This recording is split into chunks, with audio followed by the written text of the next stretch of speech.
राज्यसभा में इसी साल doctor Manmohan Singh wheel chair पर वोटिंग के लिए आए थे। तब राज्यसभा सदस्यों की विदाई के मौके पर पीएम मोदी ने उनकी तारीफ की थी।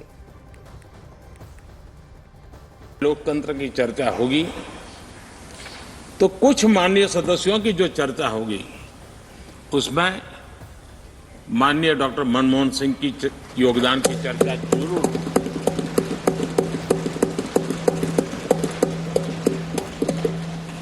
मुझे याद है उस सदन के अंदर लास्ट कुछ दिनों में एक वोटिंग का अवसर था।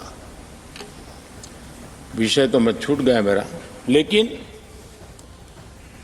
पता था कि विजय ट्रेजरी बैंक की होने वाली है।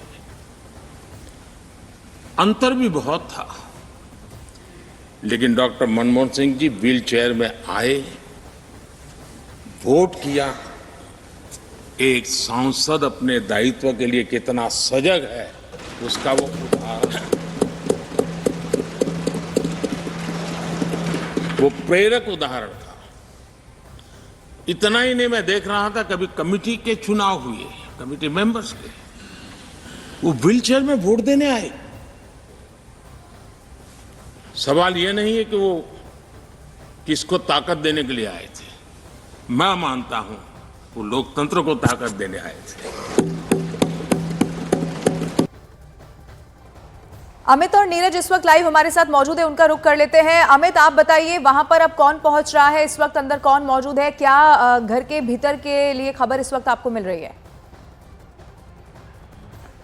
देखिए, हम तस्वीरों के जरिए हम आपको यहाँ पर दिखाना चाहते हैं। ये 3 मोतीलाल नेहरू मार्ग है यहाँ पर, और लगातार नेताओं का यहाँ पे आने का सिलसिला जारी है। अभी कुछ देर पहले रामदास से पीएम के पार्टी के वो यहाँ पर आए थे, और इसके अलावा हमें कांग्रेस के कई नेता यहाँ पर हमें आते हुए देखने को मिले। दिल्ली प्रदेश कांग्रेस कमेटी से जुड़े अभिषेक दत्त यहाँ पर आए थे। इसके अलावा अब से थोड़ी देर में चंद्रबाबू नायडू आंध्र प्रदेश के सीएम वो आएंगे, रेवंत रेड्डी तेलंगाना के सीएम, उनके आने का कार्यक्रम है।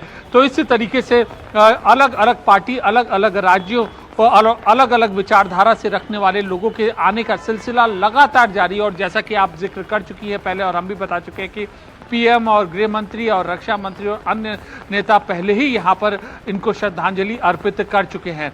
तो जिसको भी खबर मिल रही है, जिसका भी जिस तरीके से प्रोग्राम बन रहा है, आ रहा है, इस जगह 3 मोतीलाल नेहरू मार्ग और इस महान शख्सियत को श्रद्धांजलि अर्पित कर रहा है। और ये दिखाता है कि कोई नेता किस तरीके से जनता के बीच में, चाहे आज की युवा पीढ़ी हो, चाहे उनके समकालीन नेता हो, चाहे उनसे जूनियर नेता हो, सब किस तरीके से सम्मान करते हैं। और इसके जाने के बाद उनकी जो विचारधारा है वह उन अपने अंदर सजोते हैं और उनका सम्मान करते हैं। बिल्कुल, रहने पर क्रिटिसाइज जरूर हो, लेकिन दुनिया छोड़ने पर जब आपके घर के बाहर इतनी भीड़ लगी हो, तभी पता चलता है कि आपने जिंदा रहते हुए क्या किया है। नीरज हमारे साथ बने। नीरज, आप विदेश की नीतियों को बड़ा कवर करते हैं, लगातार खबरें देते रहते हैं। बराक ओबामा की वो बात बरबस याद आती है कि आप स्पीच बहुत अच्छी देते हैं, मन करता है आपको सुनते रहे जब स्पीच देकर हटे मनमोहन सिंह।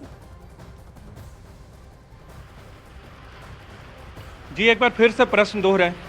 मेरा प्रश्न यही है कि आप विदेश नीतियों को कवर करते हैं, विदेश मंत्रालय को कवर करते हैं, बरबस रहकर वही बात याद आती है बराक ओबामा की, जब बराक ओबामा कहते हैं कि आपको सुनने का लगातार मन करता है, आप स्पीच बहुत अच्छी देते हैं।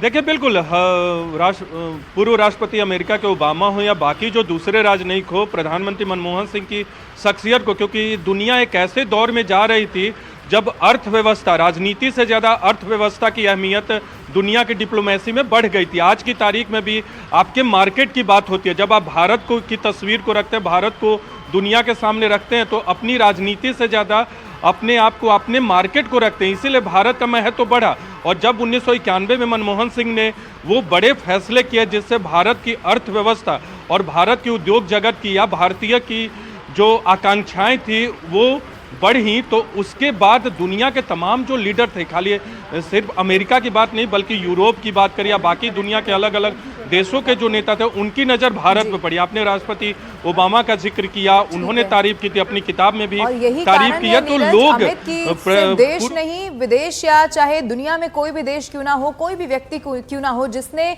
मनमोहन सिंह को जाना, आज वो उन्हें नमन कर रहा है, उनके द्वारा किए गए काम को भी याद कर रहा है। बहुत शुक्रिया आपका।